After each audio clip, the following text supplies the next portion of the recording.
নয়, এই সব কিছু ছিল।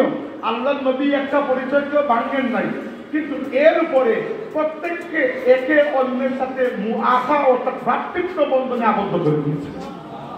ইসলামের মুআখা বলে একটা জিনিস আছে, প্রত্যেক মুসলমান একে অন্যের ভাই ভাই। আল্লাহ নবী বলেছেন একজন আনসার একজন মুহাজিরের দায়িত্ব নেবে। এইভাবে রাসূলুল্লাহ সাল্লাল্লাহু আলাইহি ওয়াসাল্লাম ওই মুহাজির আনসারের মধ্যে এটা দ্বন্দ্ব ভবিষ্যতে লাগার যদি কোনো সম্ভাবনাও থাকতো, আল্লাহ নবী সেই সম্ভাবনাকে রদ করে এদেরকে ভাই ভাই বানিয়ে দিচ্ছেন। আজকে আমরা চিন্তা করুন, আমরা খালি ঐক্য ঐক্য বলি, ঐক্যের জন্য একটা টার্গেট লাগে, ঐক্য করে করবেন না, তাই না?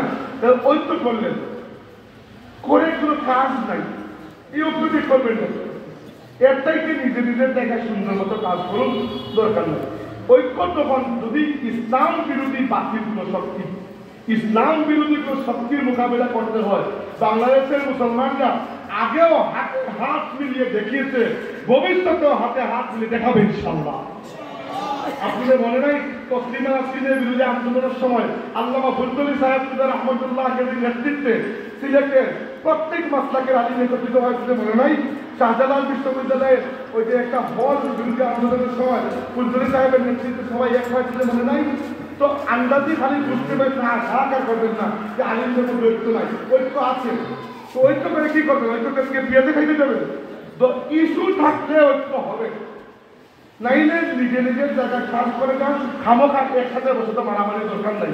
কিন্তু যেটা সমস্যা, আসল সমস্যা ছেড়ে আমরা খালি ঐক্যের উপর বুঝতেই, আসল সমস্যা হচ্ছে আমাদের সামনে টার্গেট নাই, আমরা টার্গেট ফিক্স করতে পারি না কি হবে, সামনে কি করবো আমরা।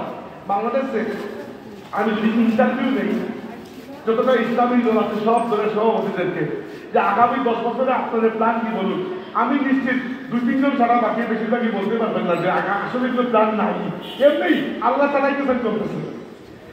এইভাবে করে তো ইসলাম কায়েম হবে। একটা পদক্ষেপ নিতে হবে যে আমরা আগামী 10 বছর রাজনীতির দিকে ফোকাস না করে সমাজের দিকে ফোকাস করবো, এরপরের 3 বছর রাজনীতির দিকে ফোকাস করবো ইত্যাদি।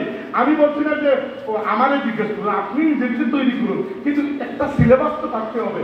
আল্লাহ নবীর সামনে সিলেবাস ছিল, কিভাবে 3, 4 এবং 5 নম্বর কাজ তিনি যেটা করেছেন, সুবহানাল্লাহ। আমি এরকম রাজনৈতিক এবং অর্থনৈতিক সিদ্ধান্ত তিনি কাজ করে দিতে পারেন না।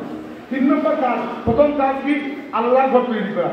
2 নম্বর মুহাজির এবং আনসারদের মধ্যে মুআখা, ভ্রাতৃত্ব বন্ধন। 3 নম্বর হচ্ছে আল্লাহ নবী দেখলেন যে মক্কায় শুধু এক ধরনের মানুষ ছিলেন, মক্কাবাসী, এরা হয় মুসলমান নইলে মুশরিক। মদিনায় আরেক ধরনের মানুষ আছে, এরা হচ্ছে ইহুদি। মক্কায় কোনো ইহুদি ছিল না, মক্কায় কোনোদিনও কোনো ইহুদি